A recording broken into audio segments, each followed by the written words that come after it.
Hey everyone, welcome back to our channel. If you're new here, please subscribe. I'd really love that. If you're returning, how you doing? You know, we Americans are busy people, but the real risk in the lead up to 2024 is that we may be too busy to pay attention to our last chance to preserve our liberties. In one respect, we're no different than any other people on the planet, given that our primary needs are food and water and shelter. Beyond that, however, Americans enjoy a life of leisure, opportunities that virtually no one else on the planet enjoys. Not leisure that's measured in hours worked, as in France or Germany. Workers in most developed countries work fewer hours per year than Americans do. Now, what's different is that Americans have so many ways to spend their leisure time: shopping, video games, countless cable channels, amusement parks, golf, swimming, skiing, football, baseball, golf, pickleball, gymnastics, theater, karate, Star Trek conventions, Comic-Con, Habitat for Humanity, cornhole, barbecue competitions, blah, blah, blah, blah, blah, right? Well, these are just a tiny fraction of the myriad of options Americans have at their disposal to entertain themselves or spend their leisure time watching or participating in. If one were to compare the spectrum of activities available to the average American with the equivalent spectrum for any other country on the planet, it wouldn't take long to see an enormous difference. Many countries share some of our pursuits, but the depth available to Americans is unparalleled. None of this came about by accident. It really didn't. The reasons Americans have dozens of sports and thousands of activities to participate in, from grade school to senior center, is because the nation has been so prosperous for so long. And the nation has exemplified creativity for things both consequential and not. The result is a nation where most people have available a level of entertainment and a leisure unparalleled in history. So, one consequence of such is that Americans are just busy, busy, busy. So busy, in fact, that they forget to pay attention to some things that really, truly do matter. Specifically, the government. In a perfect world, no one would have to pay too much attention to the government because it would be like a well-oiled machine in the background that wouldn't cause too much trouble. But that's not how it works, does it? Our founding fathers, they knew that, which is why they gave us a government of separated powers with staggering terms for those responsible for exercising them. But even such a perfect document cannot stand forever in the face of the lust for power. That greed and that lust for power is the defining characteristic of what we call the swamp. And it was enabled by a plethora of acts and strengthened and emboldened the man who made it. These included executive orders by JFK, by Nixon, giving federal employees powers or protections they've never previously had, as well as a 1984 Supreme Court case that required courts to defer federal agencies as it relates to rulemaking when there's ambiguity in legislation. Together, these and other acts made the swamp possible. They built a federal government where it's almost impossible to fire anyone, and agencies essentially get to decide who and what they regulate, while those affected have limited redress.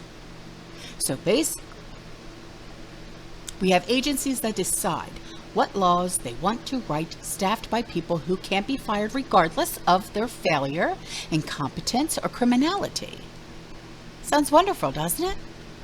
So of course, every 2 years, that is American life. It's made of more dissonant by elections. Most Americans, however, unfortunately spend less time learning what's really at stake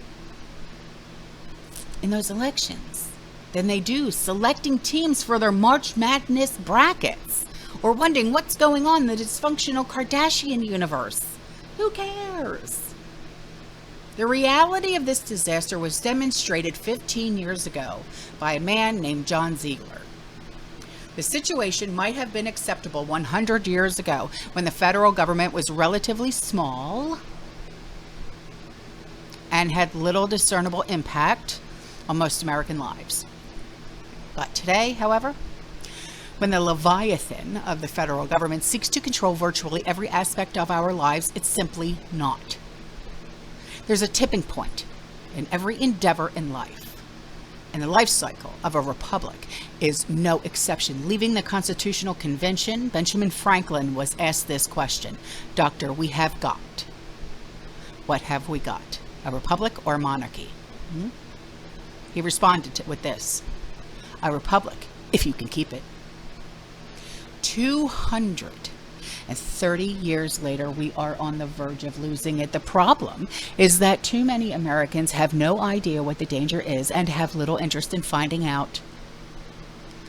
They spent so much of their lives enjoying the leisure and their entertainment our republic has made possible, and they've forgotten that the foundation of freedom and prosperity upon which those conditions are built are not ordained, not set in stone, not guaranteed. The conditions underlying Americans' freedoms and prosperity are far more fragile than most recognize, but like frogs in a pot of slowly warming water, they're succumbing to the creeping threat. Indeed, there's an inverse relationship between government and micromanagement and citizens' freedoms. And what might be the single most crystallizing example, if you will, of government micromanagement of Americans' everyday lives since 44 attempts to destroy the suburbs. 46 administration is considered banning gas stoves. We've talked about this. And a plethora of other items. Did you get your light bulbs yet? You better get them before August 1st. Okay? Americans' use in the normal routine of their daily lives. Think about it. Natural gas has been a key element of cooking in America for centuries. It's a clean burning fuel, cheap and plentiful, with a variety of sources, mostly in red states, which makes it hard to control. So, if the Dems can't control the supply of something, what happens? They simply take control of the demand. Doing so, in this case, has the twin virtues of harming the economies of red states while forcing Americans to buy new, green lobby approved. All, of course, in the name of a hoax.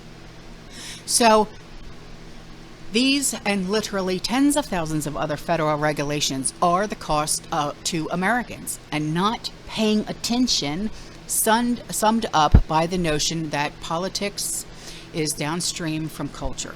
Hollywood and the media destroyed American culture, which made turning Washington's alphabet departments, agencies, and bureaus into tools of tyranny easy. The question is, can anyone shake the American people out of this political stupor long enough for them to recognize the danger they face?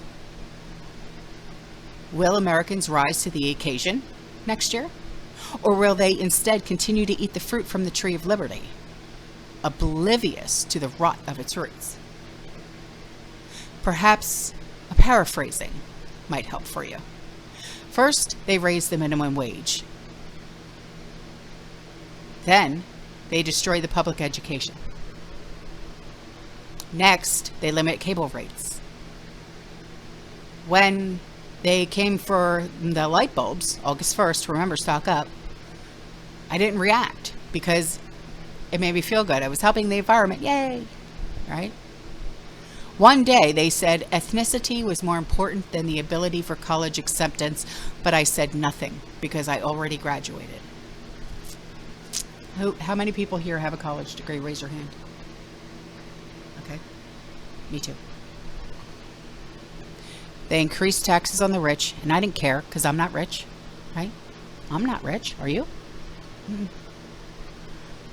Then they came for my pew-pew, my job, and eventually everything I hold dear, because there was no one left to stand with me, because no one remembered what real liberty was or how it was supposed to be protected in the first place. That's it.